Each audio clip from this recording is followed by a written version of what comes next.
Hello everyone, welcome to my channel online GS by Diwakar. यहाँ पर देखिए हम लोग हरियाणा पीजीटी का सब्जेक्टिव जो आपका पेपर 13 सितंबर को होने वाला है, उसके लिए जो आपका बैच था वो आपका रेगुलर चालू हो चुका है।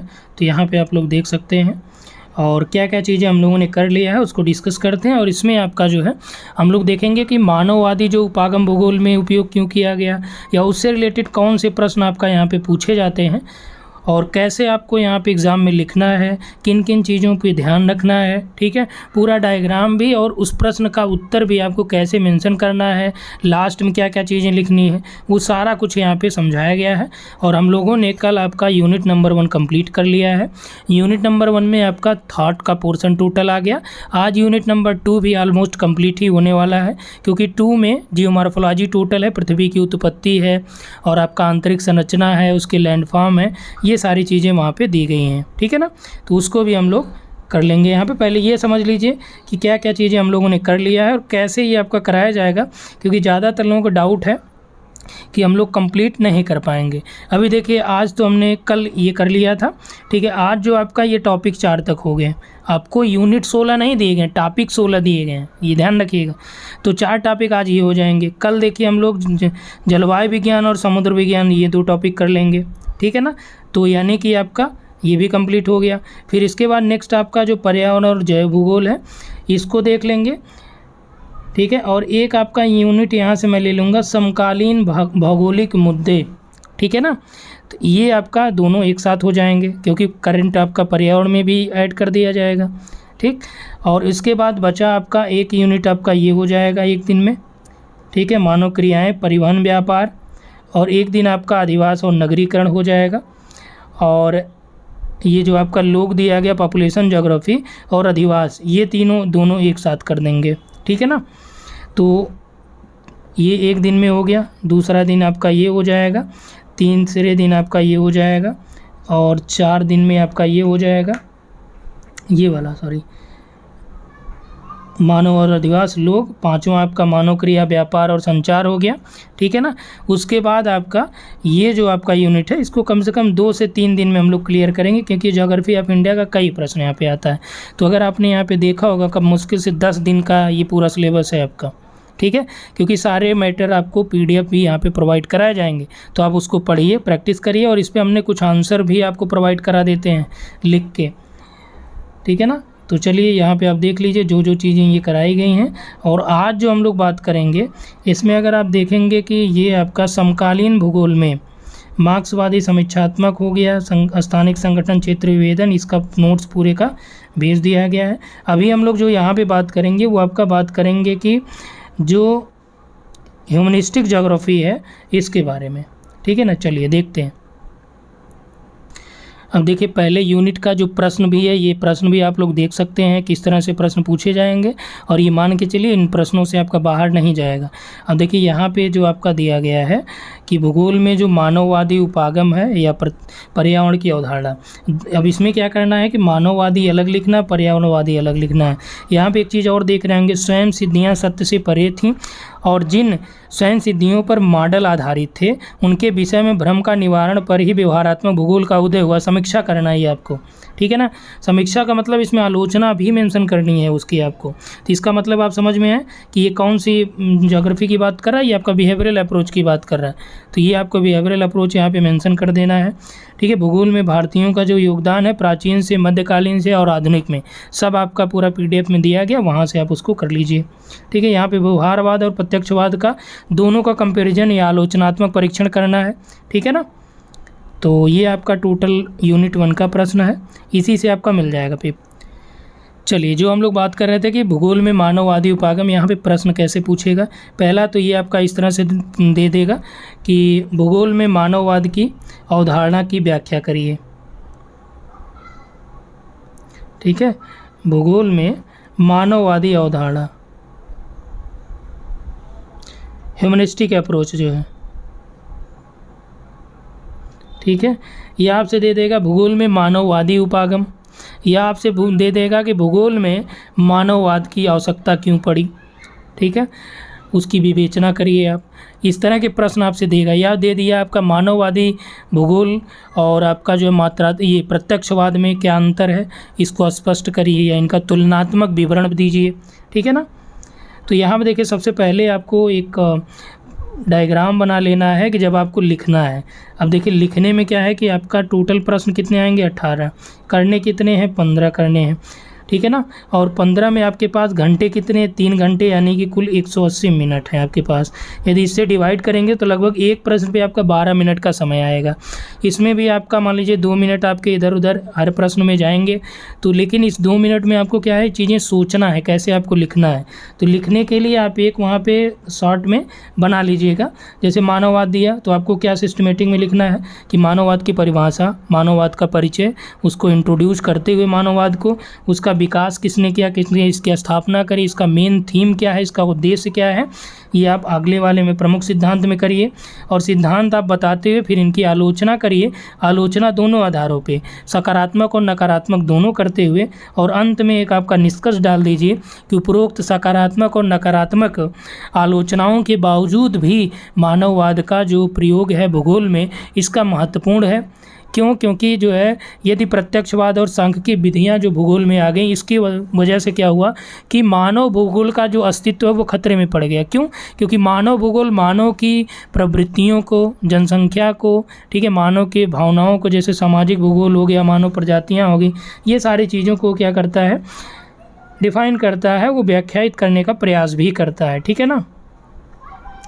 तो चलिए यहाँ पे जैसे लिखना है आपको वो भी देख लीजिए। प्रिंटेड भी यहाँ पे हमने ऐड कर दिया है इसी में। अब समझिए, मानववाद का प्रयोग भूगोल में जीवन की घटनाओं को समझने और उसके अर्थ तथा मूल्यों एवं मानवीय भावनाओं के महत्व को समझने की दिशा में एक प्रयास है। ठीक है। हमने क्या किया, मानववाद का एक परिचय और परिभाषा दे दिया कि भाई भूगोल में मानववाद का जो प्रयोग है ये मानव जीवन की जो घटनाएं हो रही हैं उसको समझने, उनके मूल्यों की बात करने, मानवीय भावनाओं के महत्व को समझने की दिशा में एक प्रयास है। ठीक है। अब देखिए भूगोल में मानववाद का जो विकास हुआ ये मात्रात्मक क्रांति की प्रतिक्रिया स्वरूप हुआ। क्यों? क्योंकि भूगोल में मात्रात्मक क्रांति के द्वारा जो है जो मैथमेटिकल यानी सांख्यिकी विधियाँ या अन्य तथ्यात्मक चीज़ों का प्रयोग होने लगा, जिसमें मानव की भावनाओं, मानव के मूल्यों, ठीक है, या उनके जीवन की घटनाओं, इन सभी को वो नकारता है और वो प्रत्यक्षदर्शी चीज़ों की बात करता है। ठीक है। मात्रात्मक क्रांति जो आई बर्टन के द्वारा दी गई, ठीक है, उसके विरोध के फलस्वरूप आपका मानववाद भूगोल में आया। ठीक है ना।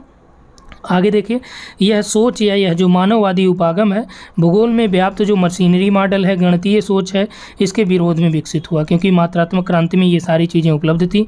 इसको विकसित करने का श्रेय टुआन को जाता है। ठीक है।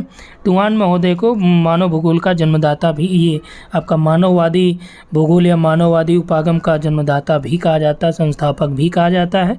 ठीक है ना। अब यहाँ पे देखिए क्या लिखा गया, अन्य तथ्य आपका कहाँ से मिलेगा, प्रिंटेड PDF से। आगे प्रिंटेड हमने ऐड किया है तो कुछ चीज़ें यहाँ पे उसका आप ऐड करके और बढ़ा के लिख सकते हैं, या यही आप लिखिए तब भी कोई दिक्कत नहीं है, आपके पास जो समय रहे। अब देखिए जो 12 मिनट का आपको समय मिलेगा, अगर आप एक प्रश्न पे ज़्यादा समय लगाएंगे तो पूरा का पूरा आप प्रश्न कर नहीं पाएंगे। तो कम से कम आप 200 वर्ड अगर लिख ले रहे हैं तो उतना बहुत है, उतने में आप आगे बढ़ लीजिए। ठीक है ना। अब देखिए कुछ मानववाद के आधारभूत सिद्धांत, अब ये आपको मेंशन नहीं करना, इनकी आलोचना, और ये आप लिखते चलेंगे या हेडिंग भी कर सकते हैं, कोई दिक्कत नहीं होगी। ठीक है ना। अब जैसे हमने वहाँ पे बताया परिचय, परिभाषा, विकास, ये आपको हेडिंग नहीं डालना, ये आपको समझाने के लिए बताया गया है। ठीक है ना। तो भौगोलिक ज्ञान की प्रकृति और मानवीय जीविका में भूमिका किसका, मानव भूगोल का। जीविकोपार्जन पर भौगोलिक ज्ञान का प्रभाव, मनुष्य के कार्यों पर धर्म का प्रभाव, मनुष्य के आचरण कर प्रभाव, भीड़भाड़ या एकांत में मानव स्वभाव पर प्रभाव, ये सभी मानववादी भूगोल के अवधारणा या सिद्धांत के अंतर्गत आते हैं। ठीक है ना। आगे देखिए यहाँ पे जो इनकी आलोचना करेगी, आलोचना के 2 पक्षों की बात करेगी। एक पक्ष आपका सकारात्मक है जिसमें समस्याओं को समझने में सक्षम की बात करेगी, एक आपका संपूर्णता को समझने के लिए अनुकूल या उपयोगी बनाने की बात करेगी। ठीक है ना। जो आपका सकारात्मक है, निगेटिव इस एस्पेक्ट में आपका कोई इसमें नवीनता नहीं है मानव भूगोल में। ठीक है, क्योंकि यहाँ पे आपका इनकी भावनाओं में आप क्या नवीनता लाएंगे। मानव भूगोल पर यहाँ पे अधिक जोर दिया गया। इसमें तथ्यात्मकता का अभाव रहा है, क्योंकि तथ्यात्मक और ये सारी चीज़ें जो आपका मॉडल और गणितीय मान था, ये मात्रात्मक क्रांति का गुण है। ठीक है, प्रतिक्रियावादी अवधारणाओं के विकास पर ये को विकसित कर सकती है, ऐसा भी ये मानना है। इसके फलस्वरूप यानी कि मानववादी अप्रोच के फलस्वरूप कुछ अन्य उपागम भी भूगोल में लाए जा सकते हैं। ठीक है ना, ये सारी चीज़ें रही हैं। तो ये दोनों पक्ष हो गए। आप देख लीजिए यहाँ पे आपका जो मेंशन किया गया वो सारी चीज़ें दी गई हैं, कैसे आपको और चीज़ें करना है। ठीक है ना, तो देखिए यहाँ पे आपका जो दिया गया,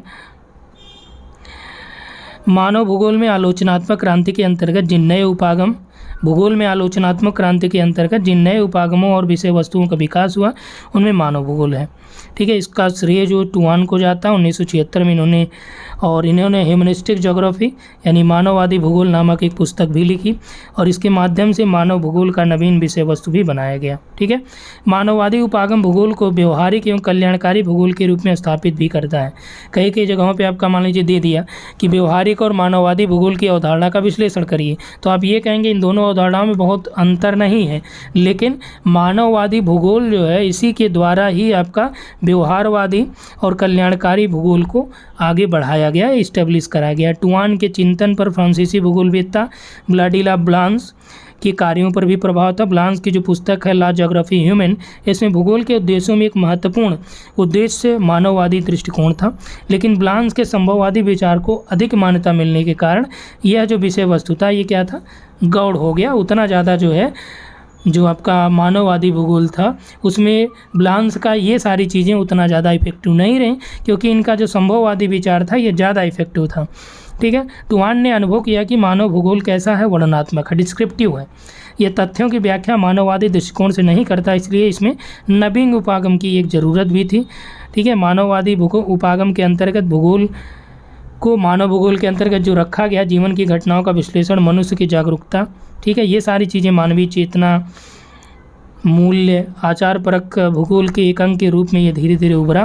किर्क और बोल्डिंग महोदय ने भी इस प्रकार के अध्ययन की आवश्यकता बताई थी, लेकिन इसके एक नवीन उपागम विषय वस्तु देने के लिए टुआन ने अपना उपयोग करा। और मानववादी भूगोल के लिए देखिए क्या क्या टुआन ने, मानव जीविता में भौगोलिक ज्ञान जो ऊपर बताया गया, मानव आचरण में राज्य क्षेत्र का योगदान, ठीक है, पहचान में मानवीय आचरण का योगदान, भीड़ भाड़, निजी जीवन, अंतर संबंध में मानवीय विश्लेषण, ठीक है, मानवीय कार्यों पर जो धर्म का प्रभाव है वो भी आपका इसमें आएगा। और देखिए दो अन्य उपागम इसके अंतर्गत विकसित करे गए, एक आपका आदर्शवादी उपागम था और एक आपका ह्यूमनिस्टिक उपागम था। ठीक है, आदर्शवादी ये गुल्के ने करा था, जबकि ह्यूमनिस्टिक का जो जर्मन भूगोलवेत्ताओं के द्वारा किया गया। अब गुल्के के बारे में जान लीजिए यहाँ पे। और जर्मन भूगोलवेत्ताओं द्वारा विकसित ह्यूमनिस्टिक जो अप्रोच था, इसमें जीवन के प्रत्येक घटनाओं का कारण होता, उस कारण की व्याख्या स्पष्टीकरण आवश्यक है। ठीक है, ये आप पढ़ लीजिएगा। और मानव भूगोल का जो अंतिम उद्देश्य है, मनुष्य की घटनाओं, अनुभव, आचरण के आधार पर उसके विकास और कल्याणकारी योजनाओं को आर्थिक स्वरूप देना। ठीक है ना, तो ये सारी चीज़ें हैं।